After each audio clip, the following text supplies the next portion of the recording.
The rain was a rare blessing in the New Mexico territory, and Victoria Davis had learned the hard way that you couldn't waste a single drop, even if your only vessels were buckets with holes worn through the bottom like lace. She stood in the yard behind her small adobe house on the outskirts of Lordsburg, watching water slip through cracks and gaps faster than the sky could fill them. The August storm of 1882 had rolled in unexpected and fierce, turning the dusty earth dark and filling the air with that peculiar smell of wetness meeting long, dry soil.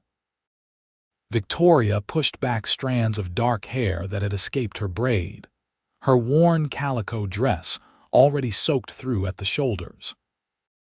She was 22 years old and had been alone for 3 months since her father died of fever, leaving her this patch of stubborn land and a determination that refused to bend even when everything else did. "Those buckets are not going to hold much," a voice called from somewhere beyond the curtain of rain. Victoria whirled around, one hand instinctively moving to the pocket where she kept a small knife. Through the downpour, she could make out a figure leading a horse toward her property. As he came closer, she saw he was tall and lean, wearing a wide-brimmed hat that channeled water off its edges like a miniature waterfall. His duster coat was darkened with rain, and his boots made sucking sounds in the mud with each step. "I did not ask for your opinion," Victoria called back, straightening her spine. She had learned quickly that a woman alone could not afford to show uncertainty. The stranger stopped a respectful distance away, keeping his hands visible. "No, you did not. But I have eyes, and those buckets have more holes than a rustler's alibi." He gestured toward the sad collection of containers she had arranged across her yard. "I am Nathan Gray. I have been working at the Miller Ranch about 5 miles east, was heading into town when the storm hit." "Then head into town," Victoria said, but her voice had lost some of its sharp edge. There was something direct and honest in his manner that did not set off the warnings she had learned to heed. "The road is that way." Nathan looked at the buckets, then at her small house, then back at her face. His eyes were a surprising light blue, startling against his tanned skin. "Do you have any tin or solder? Why would you care?" "Because I have been watching you try to catch Rainwater for the last 5 minutes, and it seems a shame to let you keep fighting a losing battle when the solution is simple enough." He paused, rain dripping from the brim of his hat. "I am good with my hands. I can fix those buckets before this storm passes if you will let me." Victoria studied him, weighing risk against need. The buckets were truly useless as they were. She had meant to take them to the tinsmith in town, but that cost money she did not have. Her water barrel was nearly empty, and the well on her property had run dry 2 weeks ago. She needed this rain more than she needed pride. "I have some tin scraps in the shed," she said finally, "and my father's soldering iron." Nathan nodded and began unsaddling his horse, a solid bay gelding with intelligent eyes. "I will work in your shed if that suits you better." "It does." Victoria gathered the buckets, painfully aware of how their holes made them weigh almost nothing. She had 6 in total, all in various states of disrepair. Her father had always meant to fix them, then he had gotten sick, and then there had been no time for bucket repair when there were medicines to buy and a dying man to tend. She led Nathan to the shed, a lean-to structure attached to the side of the house. Inside, it smelled of old leather and dust and the ghost of her father's pipe tobacco. She pointed to where the tin scraps were stored, along with a small collection of tools that represented 3 generations of Davis family survival. "The iron will need heating," Nathan said, examining the soldering equipment with the practiced eye of someone who knew his way around repairs. "Do you have a forge or fire pit? There is a small forge here." Victoria showed him the corner setup her father had used for basic metalwork. "I can get it started." "I can do it," Nathan said. "You should get out of those wet clothes before you catch cold." Victoria bristled at the presumption, but he was already turning away, focused on arranging his workspace. He had not said it in a familiar way, just practical, the way one might warn someone they had a stone in their boot. Still, she hesitated at the threshold of the shed. "Why are you helping me?" she asked. Nathan looked up from where he was examining the first bucket, running his fingers along the holes with careful attention. "Because I can," he said simply. "And because when I was 16, my mother died and my father took to drinking instead of working. Our neighbor, old Mrs. Patterson, she brought us food every week for a year until my father got himself right again. Never asked for anything in return. Just said that is what people do when they can." He set the bucket down. "I have been able to help for a long time now. Seems wasteful not to." Victoria swallowed against an unexpected tightness in her throat. "I will make coffee," she said, and retreated into the house before he could see how his simple kindness had cracked something in her carefully maintained armor. Inside, she changed into a dry dress, wrung out her hair, and set about making coffee from her dwindling supply. Through the small window, she could see Nathan working in the shed, his movements efficient and sure. He had gotten the forge going. An orange light flickered across his face as he heated the soldering iron. The rain continued its steady percussion on the roof, a sound that should have been soothing but only reminded her of waste, of water slipping through holes and disappearing into thirsty ground. She brought him coffee after half an hour, stepping carefully to avoid the deepening puddles. He had already patched 2 buckets and had them sitting outside to cool, and was working on the third. "You do good work," Victoria said, handing him the tin cup. Nathan accepted it with a nod of thanks. "My father was a farrier before the drink got him. He taught me metalwork young. This is simple compared to shoeing a nervous stallion." He sipped the coffee and something in his expression eased. "This is good, real good." "It is just coffee." "No," Nathan said. "It is good coffee made careful. There is a difference." He set the cup down on a clear space on the workbench. "I have been drinking trail coffee for so long I had almost forgotten what the real thing tastes like." "You are a drifter?" Victoria asked, trying to keep judgment from her voice. "More of a wanderer with intention," Nathan replied, returning to his work. "I have been looking for the right place to settle. Been working ranch to ranch, saving money, learning the land. New Mexico territory suits me better than most places I have been." "Where are you from originally?" "Kansas. Born there in 1856. Grew up on a small farm that never quite prospered. After my mother died and my father drank himself into an early grave, I sold what little we had and started moving." He applied solder to a hole with steady hands. "That was 6 years ago. I have been west ever since." Victoria did some quick arithmetic in her head. That made him about 26, which seemed right from his face. Old enough to have lived some but young enough to still have that lean, rangy look of someone whose body had not yet learned its limits. "Lordsburg is not much of a town," she said. "If you are looking to settle." "I am not looking for much of a town, just a place with honest work and room to breathe." He glanced at her. "You were born here." "No, Pennsylvania. My parents came west in 1868 when I was 8. My mother died of cholera on the trail." The words came out flat, worn smooth by repetition. "My father and I made it through. He filed a claim on this land, built the house, ran some cattle, not many but enough. What happened to the cattle? Sold them after he got sick, for medicine and the doctor." Victoria wrapped her arms around herself. "It did not help. He died anyway." Nathan was quiet for a moment, the only sound the hiss of solder meeting metal and the endless whisper of rain. "I am sorry," he said finally. "It is a hard thing being alone. I am managing, I can see that." He held up the third bucket, examining his work. But managing and thriving are different things. Sometimes we need help to get from one to the other. Victoria wanted to argue, to insist she was fine, but the evidence of her need was literally in his hands. "I will pay you for the repairs," she said instead. "I do not have much cash, but I can give you food for your journey. I will take the food, but not as payment, as thanks for the coffee and the shelter from the storm."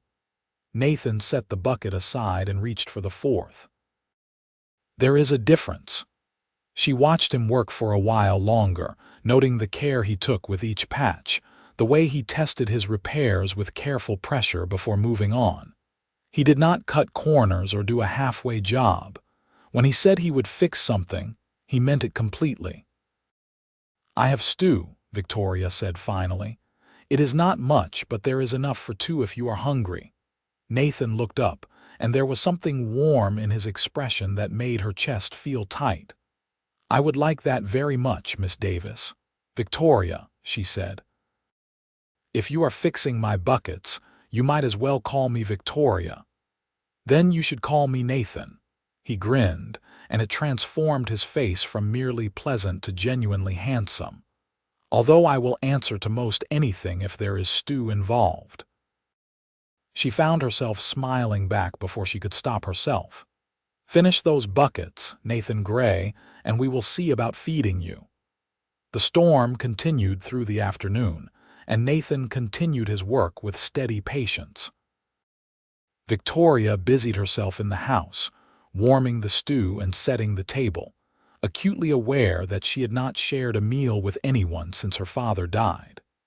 The house felt different with another person's presence nearby, less like a shell she was hiding in and more like an actual home. By the time Nathan finished the last bucket, the rain had softened to a gentle patter. He lined all 6 repaired buckets along the wall of the shed, running water into each one to test his work. Victoria stood beside him, watching as the buckets held fast, not a single drop escaping through the patches. "They are perfect," she said softly. "They will do," Nathan said, but she could hear the satisfaction in his voice. "They should last you a good while if you treat them right." "I will." Victoria looked at the buckets, then at him. "Thank you, Nathan, truly. You are welcome." He washed his hands in the rain barrel, scrubbing away solder and metal dust. "Now about that stew." They ate at her small table as the storm finally began to break, shafts of golden evening light piercing through the clouds. The stew was simple, just meat and vegetables and beans, but Nathan ate with genuine appreciation, taking his time and complimenting her cooking in ways that seemed sincere rather than merely polite. "This is the best meal I have had in months," he said, wiping his bowl with a piece of cornbread. "Trail food gets old fast." "Where will you go after Lordsburg?" Victoria asked. Nathan was quiet for a moment, his blue eyes distant. "I have been thinking about that. The Miller Ranch is looking for someone permanent. They need a farrier and general hand. The pay is fair and they provide room and board." He paused. "I have been considering taking them up on it. Why have you not?" "I guess I was waiting to see if the area felt right, if it felt like somewhere I could stay." His eyes met hers across the table. "Today helped me decide. People here seem decent. The land is hard but honest. That suits me." Victoria felt something flutter in her chest that she did not want to examine too closely. "Lordsburg could use a good farrier. The last one moved to Silver City 2 years ago. Then maybe I will talk to the Millers tomorrow. See about making arrangements." Nathan leaned back in his chair, looking around the modest room.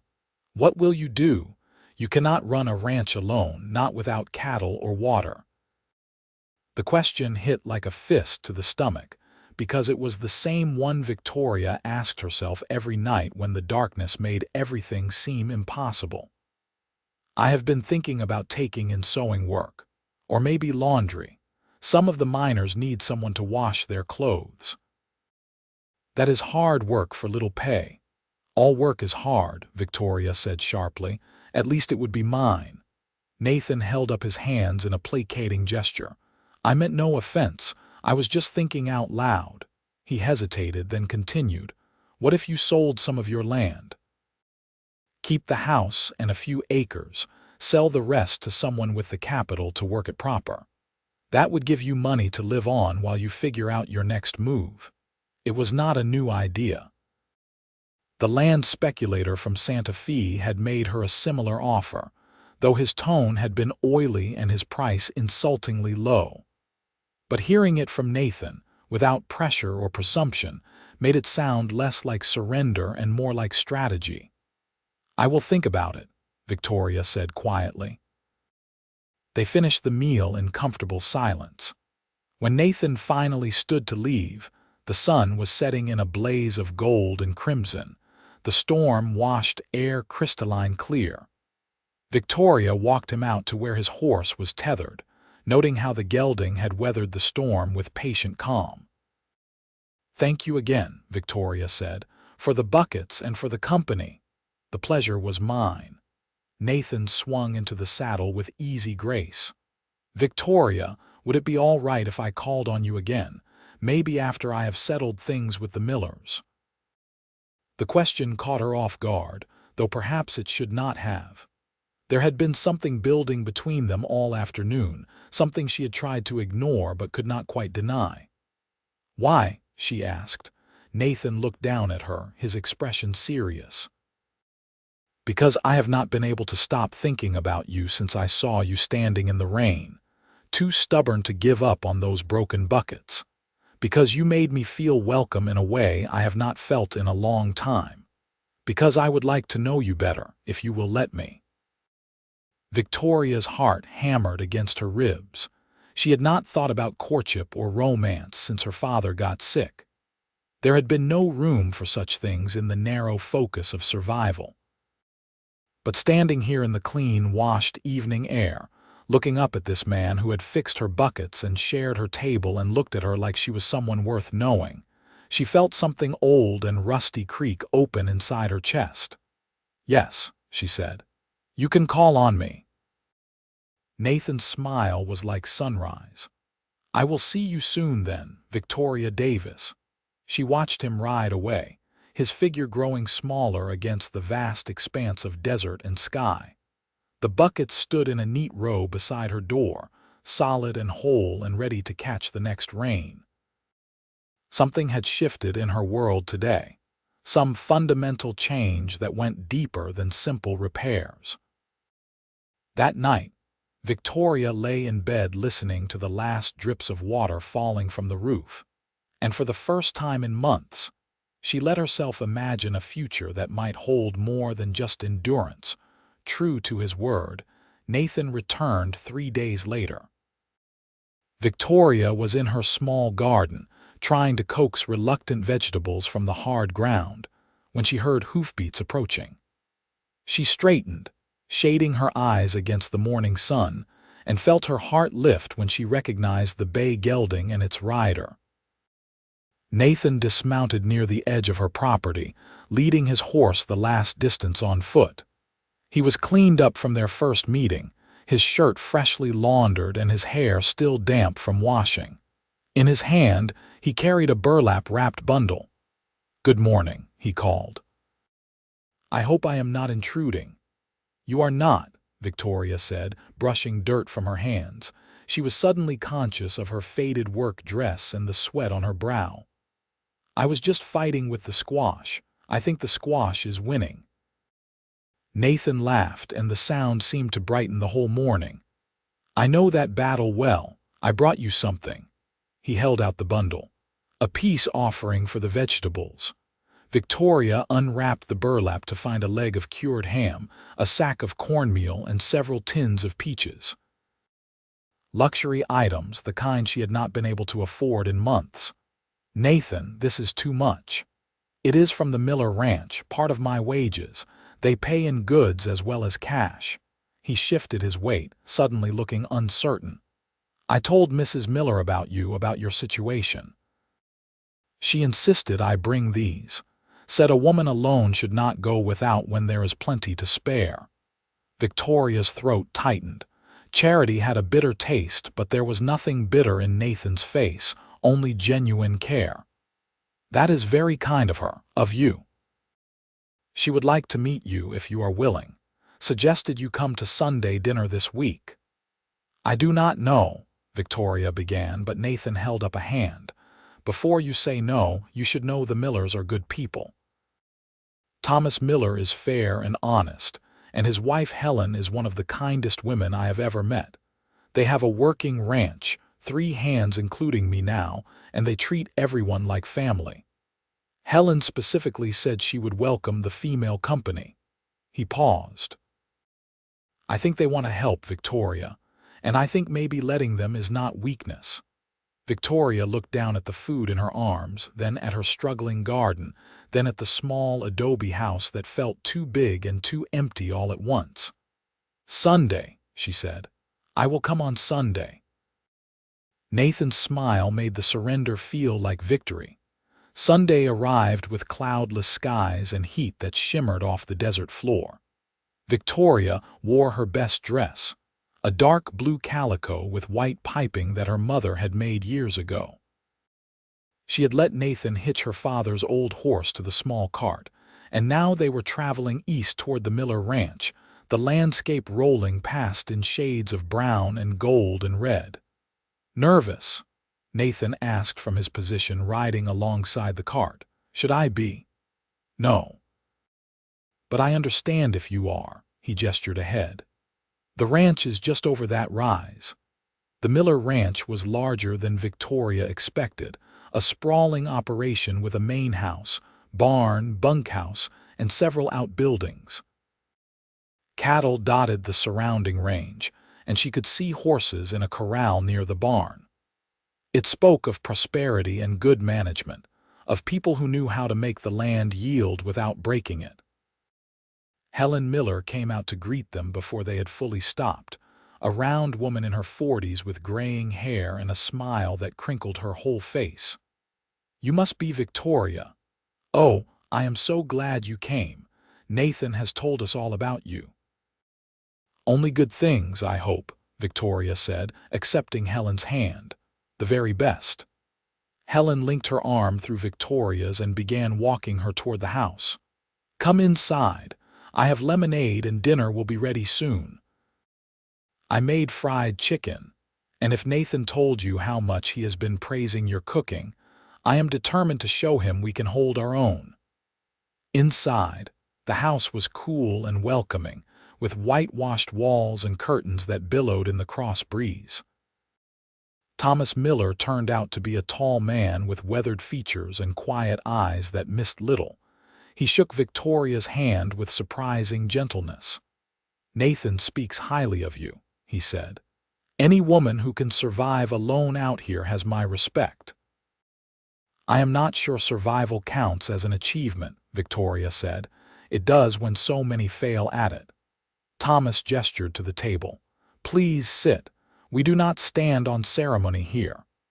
The meal was delicious and abundant, and the conversation flowed easily. The Millers had been in New Mexico territory for 15 years, having come from Texas after the war. They had built their ranch from nothing, surviving drought and disease and the occasional cattle rustler.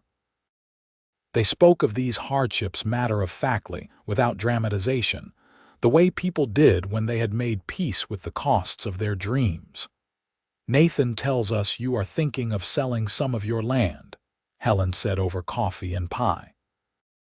Victoria glanced at Nathan, who gave her an encouraging nod. I am considering it.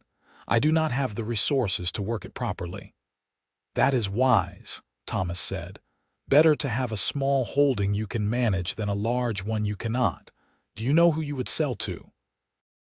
There was a speculator from Santa Fe, but he offered less than half what my father paid for it. Thomas snorted. Speculators are vultures. They prey on desperation. He leaned forward. I might be interested in buying some of your acreage if the price is fair. I have been wanting to expand east, and your property borders mine on that side. Victoria's pulse quickened. What would you consider fair? They talked numbers for the next hour, and Victoria found herself impressed by Thomas's directness. He offered a price that was genuinely reasonable, not charity but not exploitation either. Just honest business between two people who understood the value of land and water rights. Think on it, Thomas said finally. No pressure. But if you decide to sell, I will have the paperwork drawn up proper. I will think on it, Victoria agreed. Thank you. As the afternoon wore on, Helen drew Victoria aside while the men discussed horses and shoeing techniques. They sat on the porch, watching the sun paint the western sky in shades of amber. Nathan is a good man, Helen said without preamble. Honest and hardworking, the kind you can depend on. I am beginning to see that. He has been drifting for a long time. I think he needed to find a reason to stop. Helen looked at Victoria with eyes that were kind but knowing. I think maybe he has found it. Victoria felt heat rise in her cheeks. We barely know each other. Sometimes that is all it takes. Thomas and I knew each other 3 weeks before he proposed. We have been married 22 years come October. Helen patted Victoria's hand. I am not saying rush into anything. Just do not dismiss something good because you think it should take longer or look different than it does. The words stayed with Victoria on the ride home that evening. Nathan rode beside her cart again, and they talked about everything and nothing, the conversation easy and natural. When they reached her property, the sun had set, leaving the sky purple and stars beginning to emerge. Nathan helped her down from the cart, his hands steady at her waist. For a moment they stood close enough that Victoria could see the flecks of darker blue in his eyes. I had a good day, Nathan said softly. So did I. May I call on you again? Proper courting, I mean. Victoria thought about her empty house, her uncertain future, and the way her heart felt lighter when he was near. Yes, she said. I would like that. Nathan smiled, and then, with careful slowness that gave her every chance to pull away, he leaned down and kissed her forehead. It was chaste and sweet and made her feel treasured. Good night, Victoria Davis. Good night, Nathan Gray. She watched him ride away into the gathering dark, and when she turned toward her house, she noticed the repaired bucket still standing sentinel by the door. Fixed and whole and ready for whatever came next, the courtship that followed was unlike anything Victoria had imagined love might be. Nathan came to see her 3 times a week, always bringing something useful, a sack of flour, some soap, nails for repairs. He never came empty-handed, but he never made his gifts feel like charity. They were simply what you did for someone you cared about. They worked together on her property, repairing the chicken coop, mending fences, clearing brush. Nathan was teaching her how to solder so she could make her own repairs, his hands guiding hers with patient instruction. In the evenings, they would sit on her small porch and talk, sharing stories of their pasts and dreams for the future. I always wanted land of my own, Nathan admitted one evening as they watched the sunset paint the desert in impossible colors. Not a huge ranch, just enough to run some horses, maybe a few cattle, a place to put down roots. Why horses? Victoria asked. Because they are honest. A horse does not pretend to be something it is not. If it likes you, it shows you. If it does not, well, you know that too. He stretched his long legs out in front of him. I respect that kind of truth. Is that what you want from people too, that kind of honesty? Nathan turned to look at her, his eyes serious. Yes, especially from people I care about. Victoria took a breath, gathering her courage. Then I should be honest with you. I am falling in love with you, Nathan Gray. I did not mean to, and I am not entirely sure what to do about it, But there it is. The silence that followed felt eternal, though it could not have been more than a few heartbeats. Then Nathan reached over and took her hand, threading his fingers through hers. "That is good," he said, his voice rough with emotion, "because I am already there. I fell in love with you the day I fixed your buckets, watching you stand in the rain too stubborn to quit. I have been yours ever since, Victoria. I was just waiting for the right moment to tell you." Victoria felt tears prick her eyes. This seems fast. Does it feel wrong? She thought about it, really examined the feeling in her chest. It was not the slow, comfortable affection she had seen in some marriages. It was urgent and fierce and bright, like a flame in the desert night. "No," she said, "it feels right." "Then that is all that matters." Nathan lifted her hand to his lips, kissing her knuckles. "I want to marry you, Victoria. I want to build a life with you, but I will wait as long as you need me to wait." "I do not want to wait," Victoria said, surprising herself with her certainty. "I have spent 3 months just surviving, just getting through each day. I am tired of waiting for life to maybe get better someday. I want to start living now." Nathan stood and pulled her to her feet, then into his arms. His kiss was everything their first had not been, deep and passionate and full of promise. Victoria melted into him, feeling like something locked inside her had finally broken free. When they finally pulled apart, both breathing hard, Nathan rested his forehead against hers. "Will you marry me, Victoria Davis?" "Yes," she said without hesitation. "Yes, I will marry you." They were married 3 weeks later in Lordsburg's small church, with the Millers and a handful of townspeople in attendance. Victoria wore her mother's wedding dress, carefully preserved and altered to fit. Nathan wore a new suit that he had bought specially for the occasion, looking handsome and slightly uncomfortable in the starched collar. The ceremony was simple, the words traditional, but when Nathan slipped the gold band on her finger and kissed her as her husband for the first time, Victoria felt like her life had finally clicked into place. All the hardship and loss had led her here, to this moment, to this man. They spent their wedding night in the small adobe house, and Nathan was gentle and patient, making sure her first time was more about love than passion, though there was plenty of that too. Afterward, they lay tangled together in her narrow bed, and Victoria traced the lines of his face in the moonlight streaming through the window. "I never thought I could be this happy," she whispered. "Get used to it," Nathan murmured, pulling her closer. "I plan on making you happier every day for the rest of our lives." The next morning, they began making plans in earnest. Victoria agreed to sell the back 40 acres to Thomas Miller for a fair price, keeping the house and the land immediately around it. With the money from the sale and Nathan's savings, they had enough to start small but solid. Nathan built a workshop near the house where he could do farrier work and general metalwork repairs. Word spread quickly that Lordsburg had a skilled farrier again, and soon Nathan had steady business from ranchers and townspeople alike.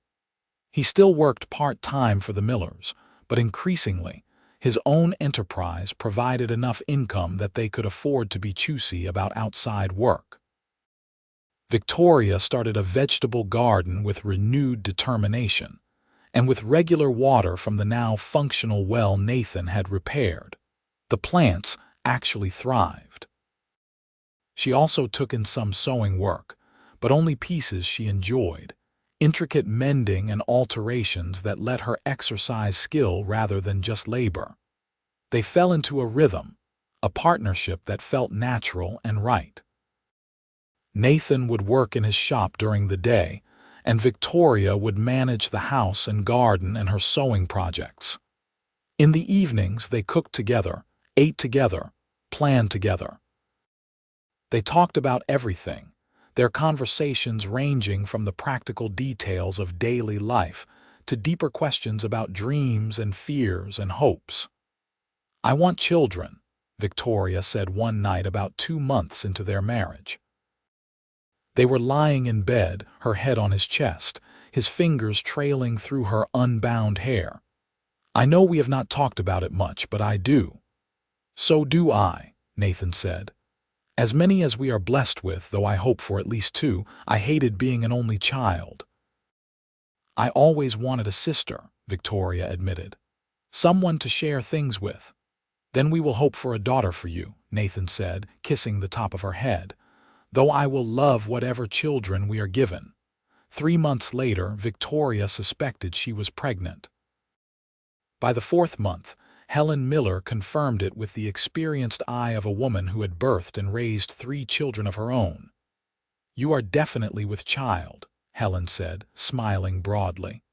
I would guess you are about 4 months along. The baby should come in late spring. Victoria felt a complicated rush of emotions. Joy, terror, excitement, anxiety. That night she told Nathan over dinner, watching his face carefully for his reaction. He went very still for a moment, his fork halfway to his mouth. Then he set it down, came around the table and pulled her into his arms. We are going to have a baby, he said wonderingly. Victoria, we are going to be parents. Are you happy? She asked, even though she could see the answer in his face.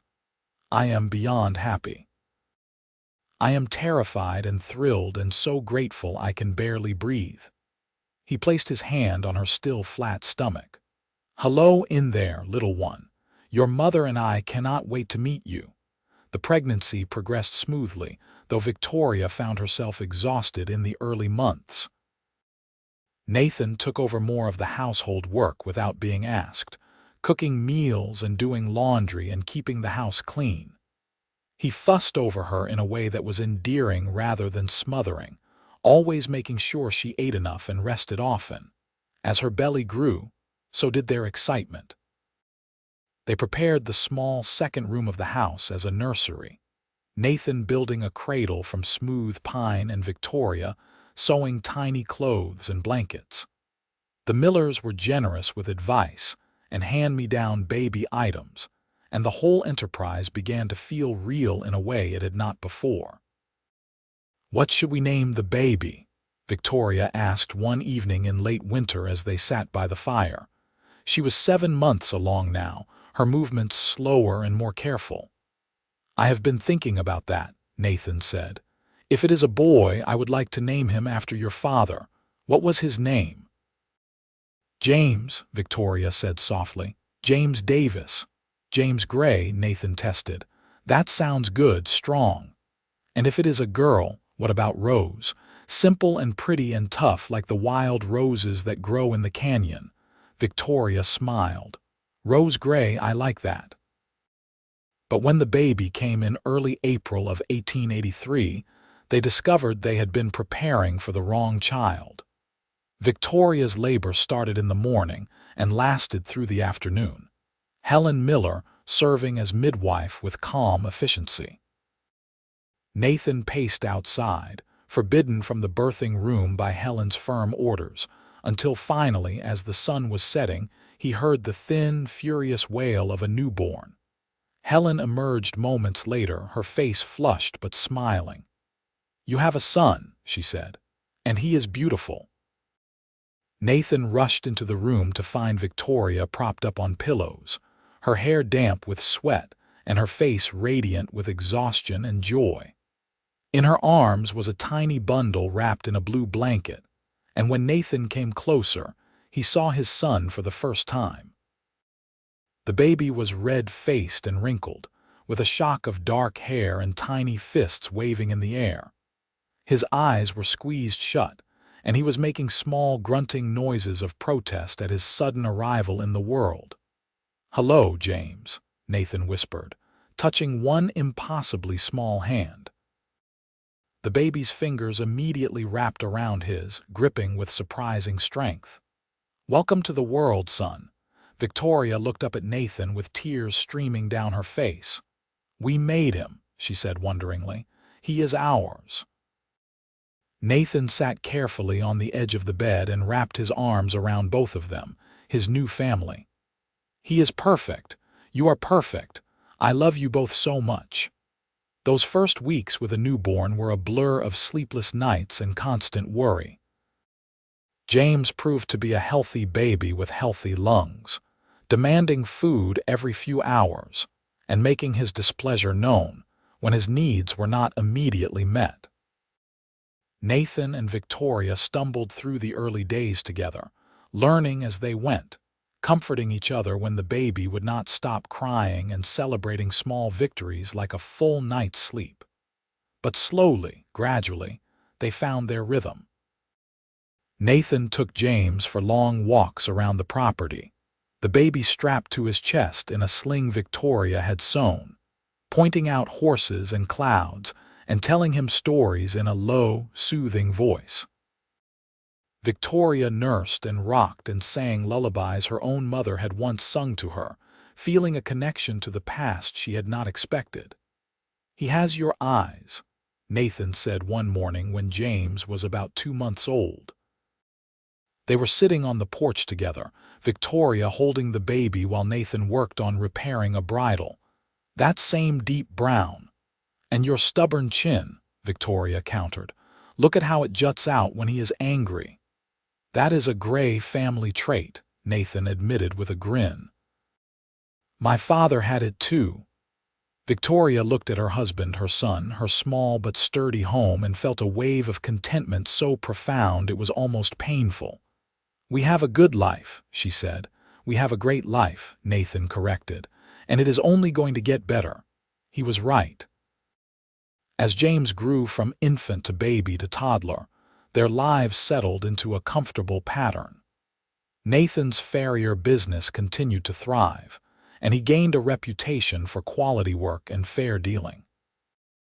They were able to buy 2 horses of their own, and Nathan began breeding them, his first step toward the horse ranch he had always dreamed of. Victoria's sewing business also grew, and she found she had a talent for alterations and custom work. Women from Lordsburg and even as far as Silver City would bring her their best dresses, trusting her eye and skill. The extra income meant they could afford luxuries, real coffee, store-bought fabric, toys for James. When James was 2 years old, Victoria discovered she was pregnant again. This time, the pregnancy felt easier, perhaps because she knew what to expect. Nathan was just as attentive as before, but more confident, his worry tempered by experience. "Boy or girl?" he would ask, resting his hand on her growing belly.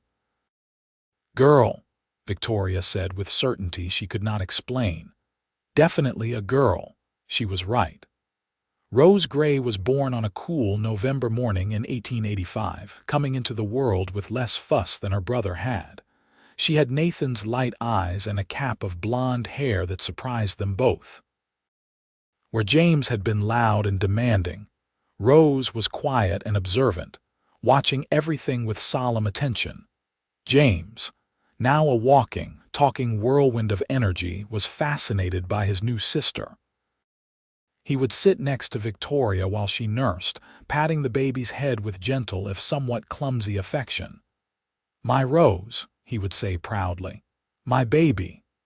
"Our Rose," Victoria would correct, but she was touched by his immediate love for his sister. With 2 children, the small adobe house was feeling cramped. Nathan and Victoria talked long into the night about their options. They could add on to the existing house, but the structure was aging and would need significant repairs anyway. Or they could build new, something bigger and more suited to their growing family. In the end, they decided to build. Using savings and a small loan from Thomas Miller, they constructed a new house about 50 yards from the old one. It was still modest by some standards, but to Victoria, it felt like a mansion. 4 rooms including 2 bedrooms, a real kitchen, and a front porch wide enough for the whole family to sit together in the evenings. They moved into the new house in the spring of 1886, and Victoria spent days arranging and rearranging. making sure everything was perfect. The old adobe house became Nathan's workshop, giving him more space for his farrier equipment and the breeding records he was beginning to keep. Life was not always easy. There were droughts and sick animals and months when money was tight. James fell out of a tree when he was 5 and broke his arm, sending Victoria into a panic that took days to subside. Rose had a bout of fever at age 3 that left Nathan and Victoria taking turns sitting up with her for 2 straight nights, neither willing to leave her side. But the good far outweighed the bad. James grew into a sturdy, cheerful boy who loved horses as much as his father did. He would follow Nathan around the property, mimicking his movements and asking endless questions that Nathan answered with patience and pride. Rose was quieter but equally determined, and she showed an early talent for drawing, covering scraps of paper with surprisingly detailed sketches of the animals and people around her. On their 5th wedding anniversary, Nathan surprised Victoria with a gift. She unwrapped it to find 6 buckets, beautiful new buckets made of copper that gleamed in the sunlight. "I know the old ones still work," Nathan said, suddenly looking uncertain. "But I thought you might like new ones, as a reminder." "A reminder of what?" Victoria asked, though she thought she knew. "Of the day we met.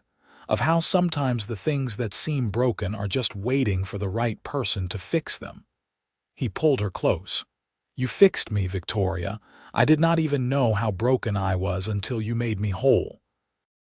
Victoria set the buckets down carefully and wrapped her arms around her husband's neck. "We fixed each other," she said. "And we are still fixing, still building, still becoming." She kissed him then, deep and long, with 5 years of love and partnership and shared dreams behind it. When they finally pulled apart, James and Rose were staring at them with the frank curiosity of children.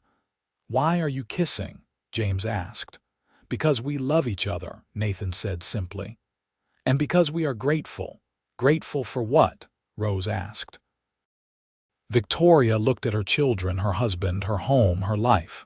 "For everything," she said. "For absolutely everything." As the years continued to pass, Victoria and Nathan's ranch, as people had started calling it, grew in both size and reputation. Nathan's horse breeding program proved successful, and the gray horses became known throughout the territory for their strength and temperament.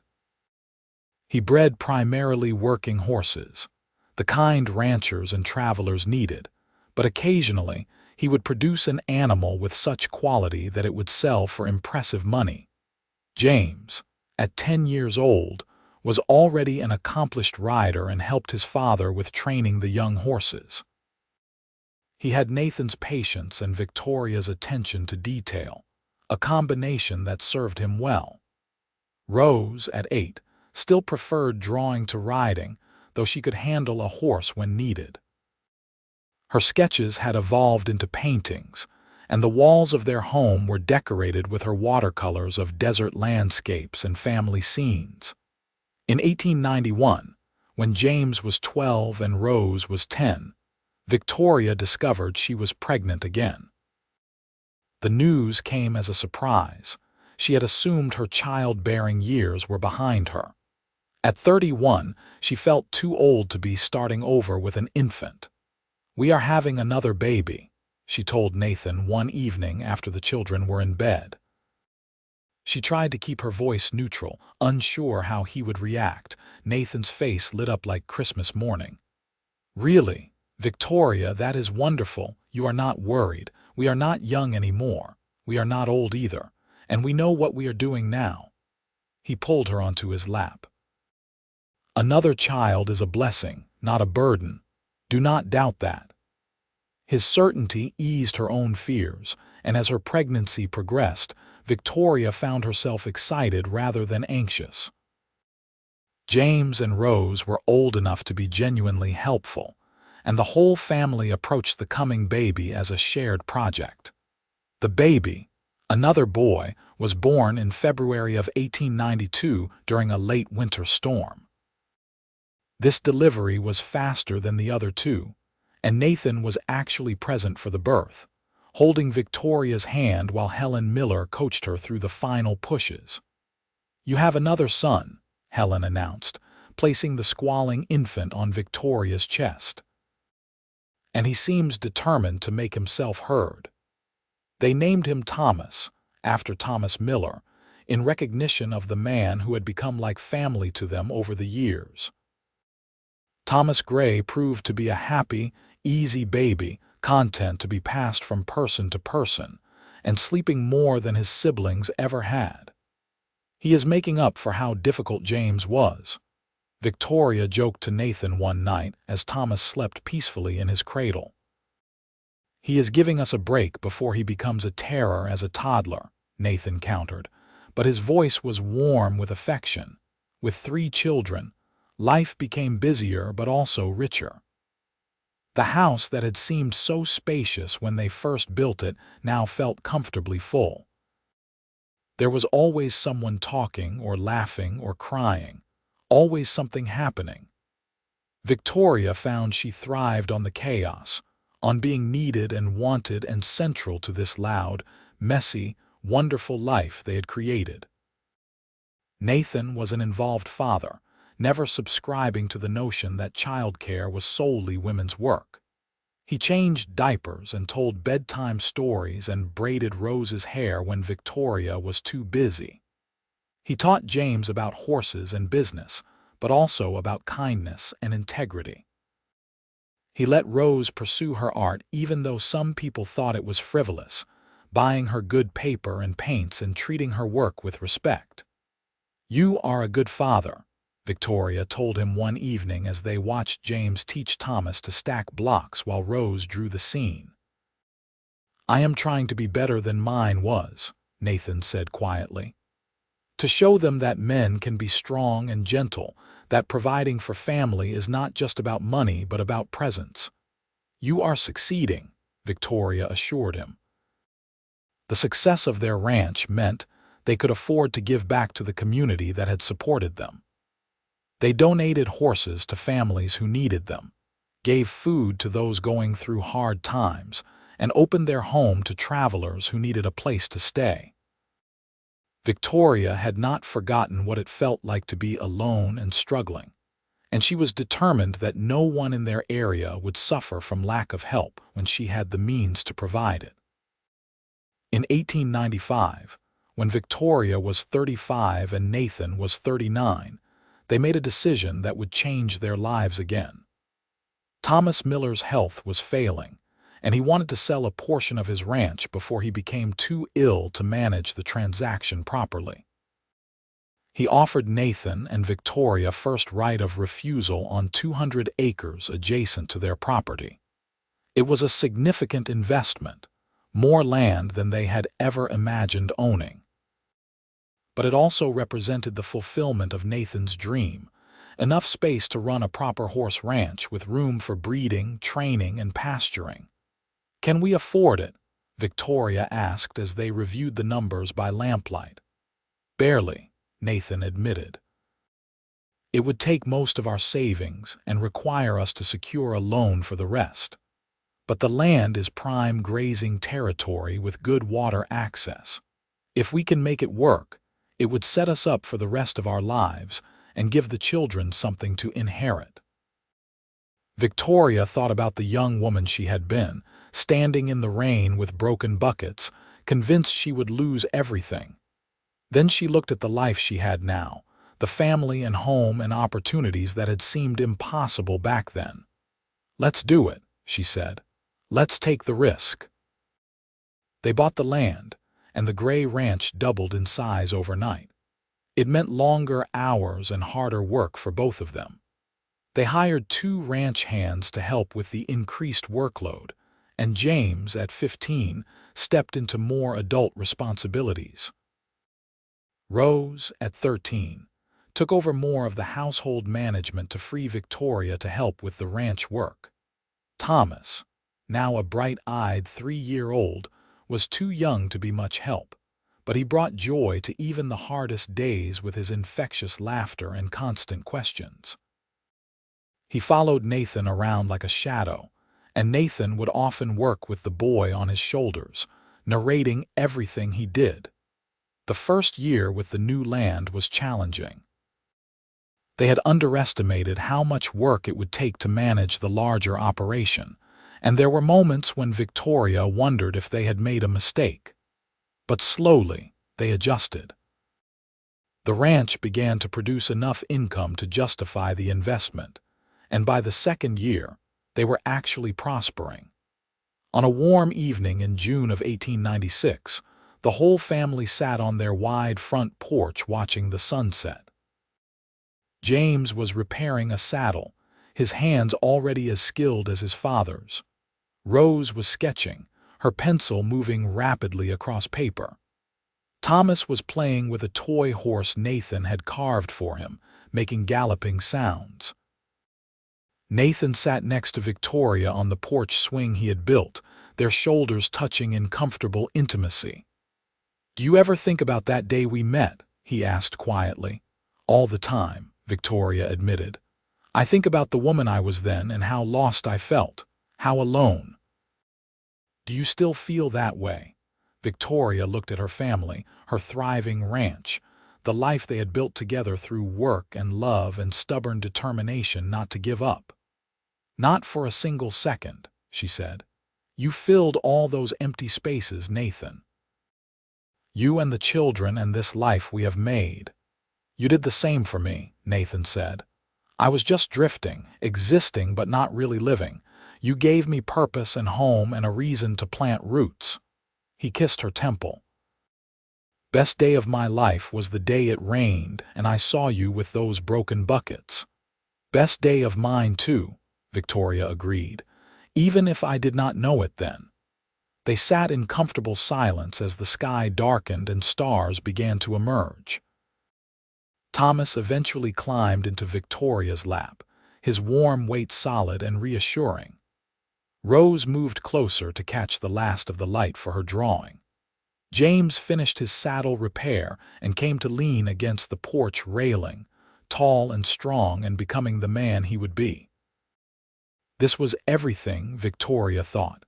This exact moment with her family safe and together and happy. This was what all the struggle had been for, what all the hard times had led to. Not just survival, but joy. Not just endurance, but love.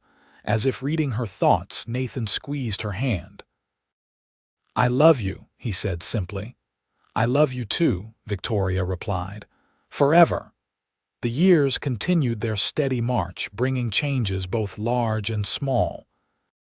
James grew into a fine young man, taking over more and more of the ranch operations, until he was essentially running the horse breeding program himself. At 20, he married a schoolteacher named Caroline who had come to Lordsburg from Missouri, and they built a small house on the far edge of the property. A year later, they made Nathan and Victoria grandparents with the birth of a daughter they named Helen, after Helen Miller, who had passed away peacefully in her sleep the previous winter. Rose, at 18, had developed into a talented artist whose work was beginning to gain recognition beyond Lordsburg. A gallery owner from Santa Fe had seen her paintings at the general store, where Victoria had convinced the owner to display a few pieces, and he had offered to represent her. Rose was torn between pursuing her art and staying close to family, but Nathan and Victoria encouraged her to follow her dreams. "You have a gift," Nathan told her. "It would be a waste not to share it with the world. We will be here when you visit, and you will be in our hearts always." Rose cried but agreed, and in the spring of 1900, she moved to Santa Fe to study with an established painter and work toward her first gallery show. Victoria missed her daughter fiercely but was proud of her courage. Thomas, at 8 years old, was a bundle of energy and mischief who kept everyone on their toes. He had inherited his father's skill with horses and his mother's stubborn determination, a combination that meant he was constantly pushing boundaries and testing limits. But he was also loving and funny, quick to apologize when he had gone too far and generous with his affections. Victoria was 40 years old now, and she could feel the passage of time in her bones on cold mornings and in the silver that threaded through her dark hair. But she had never felt more alive or more grateful. She and Nathan had built something lasting, something that would continue beyond them. Nathan, at 44, still rose early every morning to work with the horses. His hair had gone mostly gray, and there were deep lines around his eyes from years of squinting into the sun, but he was still strong and capable. His farrier business had evolved into a smaller operation as the horse breeding took up more time, but he still took jobs when they interested him or when someone needed help. On their 18th wedding anniversary, Nathan took Victoria on a trip to Santa Fe to visit Rose and to celebrate their years together. It was the first time they had been away from the ranch for more than a day since Thomas was born, and it felt both strange and liberating to have time alone together. Rose showed them the city, introducing them to other artists and taking them to see her paintings hanging in the gallery. Victoria stood in front of a large canvas depicting their ranch at sunset, with the house and barn and horses rendered in loving detail, and felt tears stream down her face. "It is beautiful," she whispered. "It is home," Rose said simply. "Everything I paint comes back to home somehow." That night in the hotel room Nathan had splurged on, Victoria lay in his arms and reflected on how far they had come. 18 years, she said. "It feels like both forever and no time at all." "The best 18 years," Nathan murmured into her hair, "and we have many more ahead of us." They did indeed. The first years of the new century brought continued prosperity to the Gray Ranch. James proved to be an excellent manager, and his innovations in horse training brought even more success to their breeding program. Caroline was a wonderful addition to the family, warm and practical and deeply loved by everyone. Their second child, a son named Nathan after his grandfather, was born in 1902. Rose returned to Lordsburg in 1903, having established herself in the art world but finding she missed home too much to stay away permanently. She set up a studio on the ranch and continued to paint, traveling occasionally for shows but always coming back to the desert she loved. At 21, she began courting a young doctor who had recently opened a practice in town, a kind man named Samuel who appreciated her talent and her spirit. Thomas, at 12, was already showing the leadership qualities that would serve him well. He had started a small business buying and selling horses on his own, using pocket money he had saved and showing a sharp eye for value. Nathan was both amused and impressed by his youngest son's entrepreneurial spirit. In 1905, Victoria turned 45 and decided it was time to write down the family history. She had always been a capable writer, and she wanted her grandchildren and future generations to know where they came from, to understand the struggles and triumphs that had built the foundation of their lives. She started at the beginning, with her childhood in Pennsylvania and the journey west that had claimed her mother's life. She wrote about her father's determination and eventual death, about the desperate months when she had been alone and uncertain. And then she wrote about the day it rained, and a cowboy had stopped to help her, and everything had changed. Nathan would find her at the kitchen table, pen in hand and paper spread before her, lost in memories. He would read over her shoulder sometimes, commenting on her descriptions and adding details she had forgotten. "You should write about the first time I burned dinner," he suggested once. "That happened more than once," Victoria teased. "But the first time was special because you pretended it was good. It was terrible. You used salt instead of sugar in the cornbread, and you ate it anyway because you loved me." "I did," Victoria agreed. "I do." She completed her family history over the course of a year, filling 2 full journals with her neat handwriting. The story ended not with a conclusion but with a promise that the family they had built would continue to grow and thrive, that the love between her and Nathan would ripple forward through generations, that the legacy of that rainy day in 1882 would never be forgotten. Rose illustrated the journals with her paintings and sketches, creating something that was part memoir, part art book.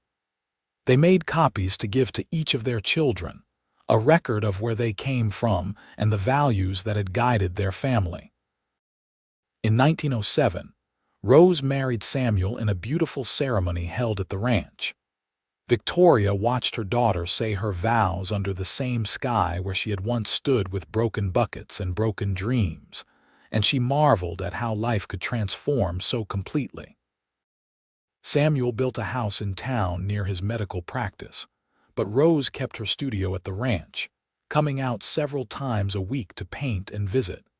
Thomas, at 16, was already taller than his father and showed every sign of becoming a formidable man.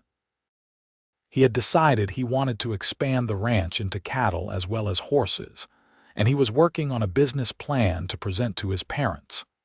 Nathan took his son's ambitions seriously, working with him to refine the proposal and teaching him about loans and business management. James and Caroline had added 2 more children to the family by then, a son and another daughter, bringing the grandchild count to 4. The ranch house echoed with children's laughter whenever the whole family gathered, which was often. Sunday dinners had become a tradition, with everyone coming together to share food and stories and maintain the bonds that held them close. Victoria, at 47, had never imagined she would have such abundance. Not just material wealth, though they were comfortable, but richness of spirit and connection. She was surrounded by people she loved who loved her back, contributing to a community that valued her, living a life that had meaning and purpose. One evening, as she and Nathan sat on their porch watching yet another spectacular sunset, she voiced this thought.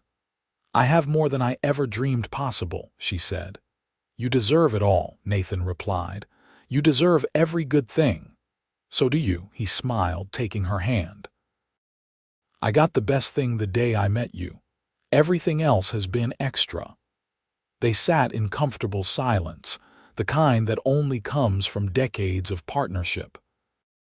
Victoria thought about the woman she had been at 22, standing in the rain with broken buckets, convinced her life was over before it had really begun. She wished she could go back and tell that woman that heartbreak was not the end, that sometimes losing everything meant making room for something better. But that woman had become who Victoria was now, shaped by hardship and loss, and the unexpected grace of love. You could not separate the struggle from the joy. They were woven together, creating a tapestry that was beautiful precisely because it contained both light and shadow. "What are you thinking about?" Nathan asked. "Broken buckets," Victoria said, "and the cowboy who fixed them." Nathan laughed, the sound warm and familiar. "Best decision I ever made, stopping that day. Best day of my life, even if I was too stubborn to admit it then." They watched as the sun finally dipped below the horizon, painting the sky in shades of purple and gold. Tomorrow would bring new challenges and joys. But right now, in this perfect moment, there was only peace and gratitude and love that had grown deeper with every passing year. The ranch continued to thrive into the next decade. By 1912, 30 years after that fateful rainy day, the Gray family had become one of the most respected in the territory, which had achieved statehood as New Mexico the previous year. Their horses were known throughout the Southwest, and Thomas's expansion into cattle had proven successful. Victoria was 52 now, her hair more silver than brown, her hands marked by years of work. But her eyes were still bright, and her spirit was undimmed. She spent her days managing the household, working in her garden, and doting on her growing collection of grandchildren, which now numbered 7. Nathan, at 56, had finally slowed down slightly, turning over most of the daily operations to James and Thomas. But he still worked with the horses he loved, training the young ones and supervising the breeding program. His reputation as a horseman had only grown over the years, and people came from hundreds of miles away to buy gray horses. They celebrated their 30th anniversary with a party that brought together everyone they had loved over the years. Friends from Lordsburg and beyond, ranch hands past and present, all 3 of their children with their respective families. Even Thomas Miller's son, who had inherited his father's remaining land, came to pay his respects. Standing in front of the gathering, Nathan raised his glass. 30 years ago, I was a drifter with no home and no real purpose. Then I met a stubborn woman standing in the rain with buckets so broken they couldn't hold water. Laughter rippled through the crowd. I fixed those buckets, but she fixed me. She gave me a home, a family, and a life I couldn't have imagined. Victoria Davis Gray, you are the best thing that ever happened to me, and I thank God every day for that rainstorm. Victoria felt tears on her cheeks as she stood to join him. Nathan Gray showed me that broken things can be mended, that lost causes can be won, and that love can transform everything. These 30 years have been the greatest gift of my life. They kissed while everyone cheered, and Victoria thought about how strange and wonderful life was, how you could go from desperate and alone to surrounded by love in the space of 3 decades. The years that followed were gentler, a gradual transition from active work to well-earned rest. Nathan and Victoria passed more responsibilities to their children, stepping back to advisory roles. They spent their time together, taking slow rides across their property, sitting on the porch in the evenings, and enjoying the fruits of their decades of labor. Rose had become a renowned artist, her paintings displayed in galleries across the country. But she still painted the desert most of all, finding endless inspiration in the landscape that had shaped her. She and Samuel had 3 children who showed artistic talent of their own. James had fully taken over the horse breeding operation and had expanded it even further, shipping gray horses as far as California and Texas. His children were being raised in the business, learning the skills that would let them continue the legacy. Thomas, now married to a fiery woman named Margaret who matched his ambition, had indeed expanded into cattle and was making a success of it. His business acumen had taken the family's prosperity to new heights. In 1920, Victoria and Nathan celebrated their 38th anniversary quietly, just the 2 of them. They were 60 and 64 respectively, still healthy but feeling their age in ways they could not ignore. No regrets. Nathan asked as they sat together watching the sun set over the land they had built their life on. Not a single one, Victoria said firmly. Every choice, every struggle, every moment led us here. I would not change anything. Neither would I. Nathan pulled her close. You have given me the best life, Victoria. We gave it to each other, she corrected. They sat in peaceful silence as the sky darkened and stars emerged one by one. The ranch was quiet around them, everyone settled in for the night. In the distance, they could hear horses moving in the pasture, a sound that had become the soundtrack of their lives. Victoria thought about the buckets, the ones Nathan had fixed so long ago. They were still in the shed, repaired and solid, though they had been replaced years ago by newer vessels. She had kept them as a reminder, a symbol of what they represented, that with care and skill and determination, broken things could become whole again. "I love you," she said softly. "I love you too," Nathan replied. "Always have, always will." The years continued their steady passage. Nathan and Victoria grew older, their children and grandchildren taking on more responsibility until they could truly rest. They had earned that rest, having built something that would last beyond them, a legacy of hard work and integrity and love. In 1925, at the age of 69, Nathan passed away peacefully in his sleep, Victoria beside him as she had been for 43 years. His death broke something fundamental in her, even though she had known it was coming, even though they had talked about it and prepared as much as anyone could prepare for such a loss. The funeral was enormous, bringing together people from across New Mexico who had been touched by Nathan's kindness and skill over the decades. Victoria stood strong through it all, supported by her children and grandchildren, accepting condolences and sharing memories.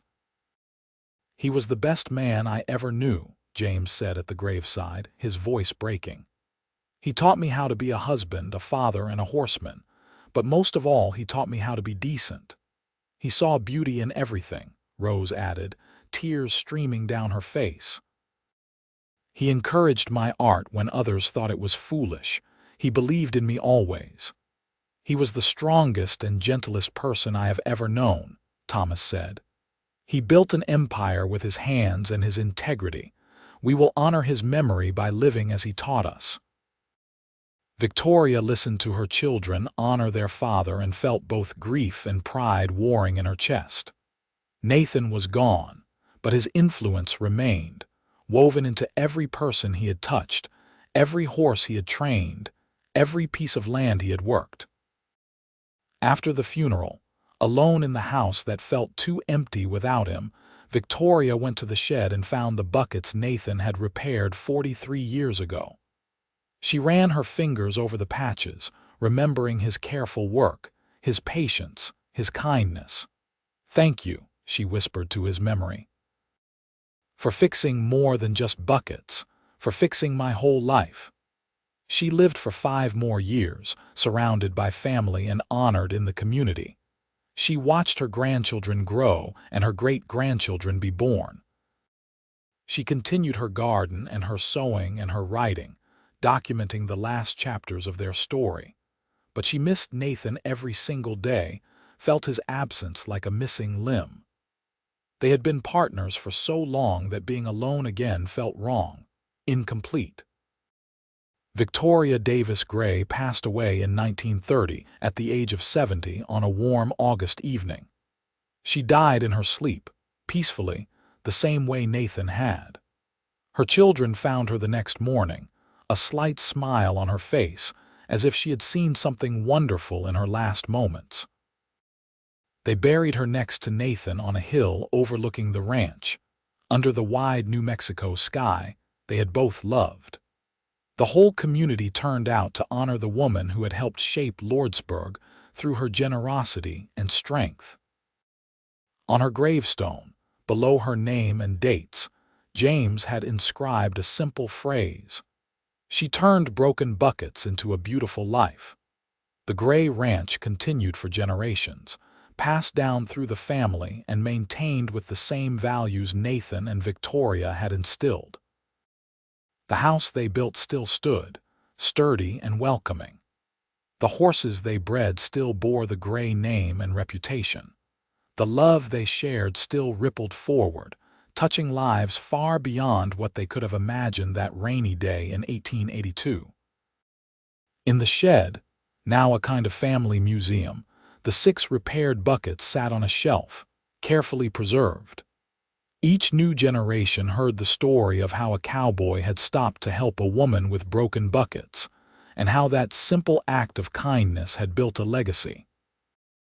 Because that was the truth of it, the heart of everything. That love begins with small gestures, with seeing need and choosing to help, with fixing what is broken rather than walking away. Nathan had fixed Victoria's buckets, But in doing so, he had fixed so much more. He had filled the empty spaces in her life with purpose and partnership and joy. And Victoria, in turn, had given him the home and family and belonging he had been searching for all those years of drifting. They had saved each other, two broken people who became whole together. Their story became legend in Lordsburg, passed down through generations as an example of what love could build. Old-timers would point to the gray ranch and tell newcomers about the young widow with broken buckets and the wandering cowboy who stopped to help, and how that chance meeting had changed everything. But it had not been chance, not really. It had been choice. Nathan had chosen to stop, to help, to care. Victoria had chosen to trust, to open her heart, to take a risk on love. And together, they had chosen to build something lasting, something beautiful, something that would endure long after they were gone. On the hill where they were buried, wildflowers grew in profusion, tough desert blooms that thrived despite the harsh conditions. Visitors would often find roses among them, the wild canyon roses Nathan had loved, as if the land itself remembered their story and chose to honor it. And sometimes, on August evenings when storms rolled across the desert, rain would fall on their graves and on the ranch below, filling buckets and nourishing the earth and continuing the cycle of life they had been part of. The rain would fall on the grandchildren and great-grandchildren working the land, on the horses running in the pastures, on the house that love had built. The buckets were whole now, fixed and solid, and able to hold every drop of blessing that fell. Just like the lives they represented, repaired by love and filled to overflowing with everything that mattered. Family, purpose, connection, and a legacy that would never be forgotten. This was their story, the tale of broken buckets and the cowboy who fixed them, of a woman alone and a man who chose to help her, of love that transformed everything it touched. It was a simple story in many ways, but also profound, a testament to the power of kindness and the possibility of redemption and the enduring nature of true love. And it all began with rain, with broken vessels, and with a choice to stop and care. Everything else, all the joy and family and success and love, flowed from that single moment when Nathan Gray dismounted his horse and decided to help Victoria Davis catch the rain. That was how love stories began in the Wild West of New Mexico Territory, with practical gestures and honest hearts, with fixing what was broken and building what could last. Their story was one of thousands, yet it was unique in its details, in the specific people who lived it and the specific choices they made. But the truth at its heart was universal, that we are all broken in some way, waiting for someone to see us and choose to help, to love, to stay.